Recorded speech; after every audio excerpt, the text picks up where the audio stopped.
Hello दोस्तों, स्वागत है आपका ट्रिकी हिंदी साहित्य चैनल में। मैं हूं आपका दोस्त और एजुकेटर नीलेंद्र वर्मा। जैसे कि आप सभी लोगों को पता चल गया होगा कि आपके स्कूल्स के सेशन बहुत ही जल्द स्टार्ट होने वाले हैं।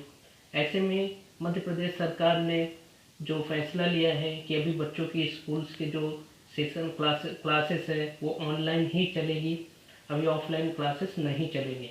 तो ऐसे में बहुत सारे बच्चों को अभी भटकना पड़ता है कि कंटेंट कहाँ से मिले, क्लासेस कहाँ से मिले, हम सब सिलेबस को कैसे कवर करें। तो आपके लिए बहुत ही अच्छी अपॉर्चुनिटी है कि हमारे चैनल के माध्यम से कक्षा 9वीं 10वीं और 12वीं तक के सभी लगभग जो सब्जेक्ट्स हैं आपके, जो फिजिक्स के हैं और साइंस है और मैथ और इसके साथ साथ हिंदी सब्जेक्ट्स भी कवर कराए जा रहे हैं। तो अगर आप इस चैनल में नए हैं तो आप चैनल को सब्सक्राइब करें और बेल आइकन को भी प्रेस करें, ताकि जब भी वीडियोस डालें, इसमें क्लासेस के लेक्चर्स डालें, तो आप तक नोटिफिकेशन सबसे पहले आप तक नोटिफिकेशन जरूर पहुंचे। तो आइए देखते हैं इस वीडियो सीरीज के अंदर हम कक्षा 10वीं की साइंस को स्टार्ट किए हैं, जिसका फर्स्ट पार्ट ऑलरेडी इसमें अपलोड हो चुका है। और उसके अंदर हमने सीखा था बेसिक्स, जो कैसे हमें स्टडी करना है, और पीरियोडिक टेबल हमने उसको बहुत ही अच्छे तरीके से समझाया है। और इसके साथ साथ उसमें हमने कुछ एलिमेंट्स को सीखे हैं कि इनको याद करना बहुत ही इम्पॉर्टेंट है, जिससे हमें बहुत ही आसानी से तभी हम समझ पाएंगे। तो दोस्तों, अगर उस वीडियो को आप नहीं देखे हैं तो उस वीडियो को आप जरूर देखें। तो इस वीडियो के अंदर हम देखते हैं, यहाँ तक हमने पढ़ लिया था कि रासायनिक समीकरण को कैसे लिखते हैं। तो थोड़ा सा ब्रीफ यहाँ पे अपन सीख लेते हैं कि जब भी हम इक्वेशंस लिखते हैं, समीकरण को जब भी लिखते हैं, तो इधर LHS होता है और उधर RHS होता है। तो LHS साइड क्या लिखते हैं हम, प्रोडक्ट रिएक्टेंट्स लिखते हैं। रिएक्टेंट्स मतलब क्या होता है, अभिकारक होते हैं। तो यहाँ पे हम अभिकारक लिखते हैं, और इधर RHS साइड क्या लिखते हैं, हम प्रोडक्ट लिखते हैं। तो ये इधर अभिकारक रहेगा लेफ्ट हैंड साइड में, और RHS में क्या रहेगा, प्रोडक्ट रहेगा। और यहाँ पे जो ऐसे तीर का निशान लगता है, फिर इसके ऊपर जब भी कहीं पे कुछ भी लिखा रहेगा तो उसको हम क्या बोलते हैं, उत्प्रेरक बोलते हैं, कैटालाइजर बोलते हैं। क्या बोलते हैं अपन, उत्प्रेरक बोलते हैं। तो ध्यान रखना दोस्तों इसको। तो ये एग्जांपल दिया हुआ है कि यहाँ पे ये क्या है, लेफ्ट हैंड साइड में ये क्या है, अभिकारक है, और ये क्या है, उत्पाद है। तो जैसा भी लिखा हुआ भी है। तो रासायनिक समीकरण हम लिखना सीख गए। ओके, फिर इसके बाद आगे पढ़ना था हमें कि रासायनिक समीकरण को कैसे संतुलित करना है। ये समीकरण लिखना है यहाँ पे बताया हुआ है, और संतुलित कैसे करना है। तो दोस्तों, जैसे जब भी रिएक्शंस होती हैं, अपन ने देखा होगा कि जब भी अभिकारक मिलके प्रोडक्ट बनाते हैं, कुछ प्रोडक्ट बनाते हैं, तो हम क्या देखते हैं कि यहाँ पे जो अभिकारक होते हैं जितनी क्वांटिटी में होते हैं, तो उधर उतना ही प्रोडक्ट बनना चाहिए। जितनी क्वांटिटी में इधर अभिकारक होते हैं उतनी ही क्वांटिटी में प्रोडक्ट होना चाहिए। ऐसा क्यों, क्योंकि एनर्जी कन्वर्जेंशन, जो ऊर्जा संरक्षण का हमने नियम सीखा है, एनर्जी कंजर्वेशन का, कि जब कभी भी हम एनर्जी क्रिएट नहीं कर सकते और डिस्ट्रॉय नहीं कर सकते। ऊर्जा को हम ना तो कभी उत्पन्न कर सकते और ना ही हम खत्म कर सकते। सिर्फ और सिर्फ एक से दूसरे फॉर्म में हम चेंज कर सकते हैं, परिवर्तन कर सकते हैं। इसी तरह द्रव्यमान का भी नियम ऐसा ही कहता है। क्या कहता है कि द्रव्यमान को हम ना कभी उसको क्रिएट कर सकते और ना कभी हम डिस्ट्रॉय कर सकते। तो इससे हमें क्या पता चलता है कि संतुलित करना बहुत इंपॉर्टेंट है। क्यों, कि इधर जितनी क्वांटिटी में इधर अभिकारक है उतनी ही क्वांटिटी में उधर प्रोडक्ट होना चाहिए। तो इसी को हम बोलते हैं संतुलित रासायनिक समीकरण का महत्व। तो इधर ये जरूर होना चाहिए। अगर ऐसा नहीं होता तो हमारा जो इक्वेशन लिखते हैं, एग्जाम में लिखेंगे तो उसको गलत मान लिया जाएगा, तो इससे आपका नंबर कट सकता है। तो आइए इसी को समझते हैं कि कैसे हमें संतुलित करना है। इक्वेशन लिखना तो हम सीख गए, इसको हम कैसे संतुलित करेंगे। तो यहाँ पे एक संतुलित समीकरण दिया हुआ है, इसको पहले समझते हैं कि ये कैसे संतुलित है। तो इधर क्या क्या लिखा है आपको, Zn, ओके, यानी जिंक। इधर क्या लिखा है, H2SO4, ओके। तो ये क्या है, जिंक है, और ये क्या है, सल्फ्यूरिक एसिड। दोस्तों, अगर आपको ये नेम्स नहीं पता है तो प्रीवियस वीडियो जरूर देखिए, उसमें हमने पूरा अच्छे से एक्सप्लेन किया हुआ है। तो ये इसको क्या बोलते हैं, जिंक, इसको बोलते हैं सल्फ्यूरिक एसिड। सल्फ्यूरिक एसिड और जिंक को जब भी इसमें रिएक्शन होता है तो ये क्या है, रिएक्टेंट्स है। क्या, अभिकारक और अभिकारक मिलके क्या बनाएंगे, प्रोडक्ट बनाएंगे। तो यहाँ पे क्या है, ये प्रोडक्ट है। तो यहाँ पे ZnSO4 प्लस H2, तो ये क्या हुआ, यहाँ पे प्रोडक्ट बना। तो ZnSO4 क्या हो जाता है, जिंक सल्फेट, और प्लस हाइड्रोजन इससे अलग हो गया। तो यहाँ पे क्या देखने की ज़रूरत है आपको कि जिंक की कितने यहाँ पे जो मॉलिक्यूल्स है एक है। ओके, जिंक कितने हैं, एक है।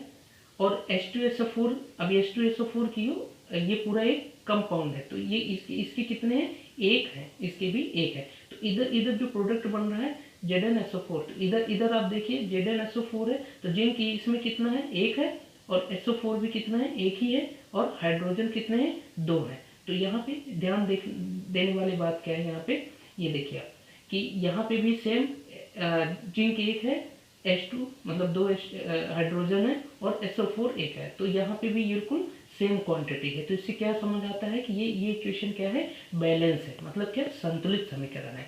तो इसमें हमें कुछ भी करने की आवश्यकता नहीं है, ये समीकरण बहुत ही मतलब ये करेक्ट है। ओके, तो इसी तरह से जब और एग्जाम्पल लेंगे तो उसमें हम संतुलित करना सीखेंगे। ये यहाँ पे दिया हुआ है, इसको पॉज करके आप समझ सकते हैं, ये ऐसे ही लिखा हुआ है, क्या रखा, परमाणु की क्वांटिटी। ओके, फिर नेक्स्ट देखते हैं, नेक्स्ट क्या दिया हुआ है, Fe यानी आयरन प्लस H2O, और ये क्या है, यहाँ पे अभिकारक है, और ये क्या है, प्रोडक्ट है। तो इसको हम क्या करेंगे, इसको हम संतुलित करना सीखेंगे। तो सबसे पहले आपको क्या करना है कि ये इसको आयरन है प्लस यहाँ पे क्या H2O वाटर है, और ये रिएक्शन करके प्रोडक्ट बनाएगा। तो पहला स्टेप क्या कहते हैं, पहले स्टेप में हम क्या करेंगे, जो हमारे अभिकारक है उनके LHS साइड और RHS साइड दोनों के प्रोडक्ट लिख लेंगे, कितने हैं, क्वांटिटी में कितना है। तो फर्स्ट ये आपका लिख लेना। तो यहाँ पे आयरन के कितने हैं, एक है, ठीक। अब हाइड्रोजन के कितने हैं, दो हैं, दिख रहा है आपको, H2 हाइड्रोजन, और ऑक्सीजन के कितने हैं, एक है। फिर इधर जब देखते हैं कि यहाँ पे आयरन कितना हो जाता है, तीन है। ओके, और ऑक्सीजन कितने हैं, फोर है, और हाइड्रोजन दो है। तो यहाँ पे आपको कुछ दिख रहा होगा अनबैलेंस, हाइड्रोजन तो बैलेंस है, उसमें कुछ भी करने की आवश्यकता नहीं है। क्यों, अभिकारक में भी बैलेंस हो, उसमें हम जब प्रोडक्ट उत्पादों में भी वो सेम है, तो इसमें हमें कुछ भी करने की आवश्यकता नहीं है। लेकिन आयरन यहाँ पे एक है क्वांटिटी, लेकिन यहाँ पे कितनी हो गई, तीन, और ऑक्सीजन यहाँ पे एक है, और ये कितना हो गया, यहाँ पे ऑक्सीजन उत्पाद में चार हो गया। तो अब इसको क्या करना पड़ेगा, हमें बैलेंस करना पड़ेगा। बैलेंस मतलब सेम, दोनों साइड सेम होना चाहिए, ठीक। तो आइए एक नए पेज में इसको हम समझते हैं। ओके, बैलेंस करना। तो दोस्तों अगर इस इक्वेशन को हम देखें कि इसमें क्या है, अभी क्या है, ये अनबैलेंस है। यहाँ पे क्या है, आयरन, और यहाँ पे क्या है, H2, दैट मीन्स वाटर। फिर यहाँ पे देखते हैं Fe3O4 प्लस H2, तो ये क्या है, अभी अनबैलेंस है। अब अगर इसको हम बैलेंस करना सीखेंगे तो कैसे बैलेंस करेंगे, इधर क्या देखते हैं अपन, Fe यहाँ पे 3 है, यानी यहाँ पे कितनी क्वांटिटी है, 3 है, और यहाँ पे ऑक्सीजन कितने हैं, 4 है, और हाइड्रोजन कितने यहाँ पे 2 है। तो अब देखिए इसको कैसे बैलेंस करेंगे, Fe यानी यहाँ पे क्या है, आयरन यहाँ पे क्या है, 3 है, तो हम क्या करेंगे, इसको हम 3 कर दिए, तो यहाँ पे आयरन क्या हो गया, बैलेंस हो गया। ओके, फिर यहाँ पे देखते हैं ऑक्सीजन कितना है, 4 है, तो ऑक्सीजन 4, इसको बैलेंस करने के लिए हमें यहाँ पे 4 लगाना पड़ेगा, क्योंकि हम उसको ब्रेक करके 4 नहीं लगा सकते। ओके, तो क्या करेंगे, हम यहाँ पे 4 लगाएंगे। तो यहाँ पे जैसे ही 4 लगाते हैं तो यहाँ पे Fe बैलेंस हो गया, O4 बैलेंस हो गया, लेकिन यहाँ पे H2 फिर अनबैलेंस होगी। कैसे, क्योंकि यहाँ पे H2 4 इंटू 2 यानी कितने हाइड्रोजन हो गए, 8 हो गए, तो 8 हाइड्रोजन हो गए, तो हमें फिर इसको बैलेंस करना पड़ेगा।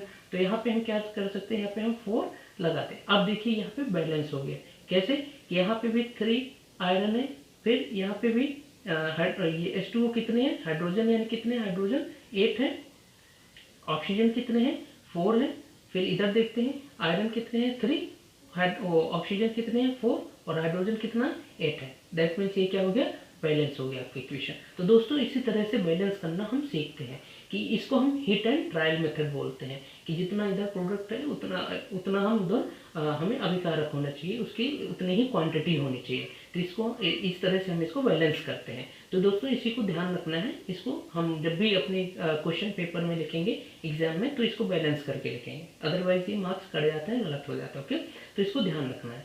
अब इसमें क्या करते हैं, फिर इसकी स्टेट्स लिखते हैं। अब स्टेट में अपन फिर से अपने PDF में चलते हैं। ओके, तो इस इक्वेशन को हम बैलेंस करना सीख चुके हैं, जो काफ़ी अच्छे से आई होप आपको समझ आ गया होगा। फिर नेक्स्ट समझते हैं, इसका क्या लिखना था, स्टेट लिखना था। स्टेट मतलब किस अवस्था में क्या है। जैसे अगर इसमें देखें कि आयरन क्या है, आयरन एक सॉलिड होता है, सॉलिड मतलब ठोस होता है। ओके, तो यहाँ पे हम क्या लिख देंगे, एस लिख देंगे आयरन के जस्ट उसको उसके बाजू में। ठीक, H2 क्या होता है, इसको क्या बोलते हैं, वाटर बोलते हैं। ये क्या है, पानी है। तो पानी क्या होता है, किसमें, लिक्विड के फॉर्म में होता है। तो इसमें यहाँ पे लिक्विड हो जाएगा। ओके, यहाँ पे ये लगा देना, लिक्विड हो जाएगा। ओके, फिर Fe3O4 ये भी सॉलिड हो जाएगा। और यहाँ पे हाइड्रोजन क्या होता है, हाइड्रोजन गैस होती है। तो इस तरह से इसकी स्टेट भी लिख देंगे। तो अगर इतना बहुत ही आवश्यकता नहीं है, अगर इसको नहीं भी लिखेंगे तो बहुत दिक्कत नहीं होगी, लेकिन बैलेंस करना जरूर सीखें। ओके, तो इसको आप आई होप आपको ये समझ आ गया होगा। फिर दोस्तों यहाँ पे कुछ क्वेश्चंस दिए हुए हैं। तो क्वेश्चन को समझते हैं, इनके सभी आंसर्स को समझते हैं कि ये कैसे हम इसको सॉल्व करेंगे। ओके, तो दोस्तों उसमें जो फर्स्ट क्वेश्चन लिखा हुआ था, फर्स्ट क्वेश्चन क्या था, वायु में जलाने से पहले मैग्नीशियम रिबन को साफ क्यों किया जाता है।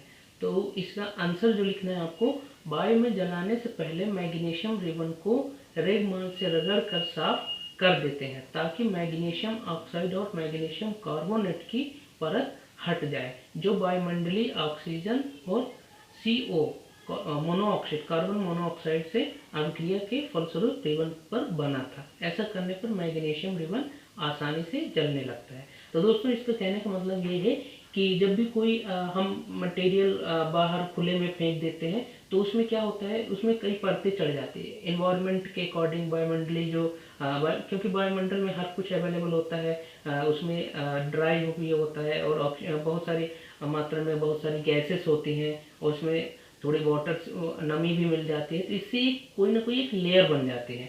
तो लेयर बनने की वजह से वो जो रिबन होती है वो अगर उसको जलाते तो वो उसमें कुछ ना कुछ इम्प्योरिटीज आ जाती है, अशुद्धता आ जाती है, जिसकी वजह से उसको हमें साफ करने के लिए हमें उसको क्या करना पड़ेगा, रेगमाल से रगड़ कर साफ कर देते हैं। ओके, सो आई होप आपको ये क्वेश्चन समझ आ गया होगा। फिर नेक्स्ट क्वेश्चन समझते हैं। नेक्स्ट जो उसमें दिया हुआ था question, hydrogen plus chlorine, hydrogen chloride. तो हाइड्रोजन इधर क्या लिखा है, इधर अभिकारक लिखा है और इधर प्रोडक्ट लिखा है। तो इसको हमें क्या करना है, इक्वेशन लिखना है, मतलब रासायनिक समीकरण लिखना है। तो रासायनिक समीकरण को जब भी लिखेंगे तो यहाँ पे क्या है, H2 प्लस Cl2 और इसमें क्या बन गया, HCl, हाइड्रोजन क्लोराइड।